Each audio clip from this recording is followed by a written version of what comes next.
Hey guys, Assalamu alaikum. Myself Rabiul Islam and welcome to my another video. Guys, suddenly আমরা plan করেছি আমরা বন্ধু-বান্ধব মিলে ইফতার party করব।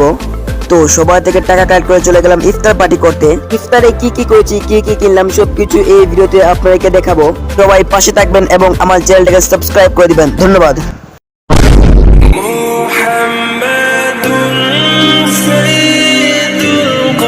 আমরা চলে এসেছি ঘরে, সব কাটাকাটি হচ্ছে। তো চলুন আপনাদেরকে সেই ফুটেজটা দেখাচ্ছি।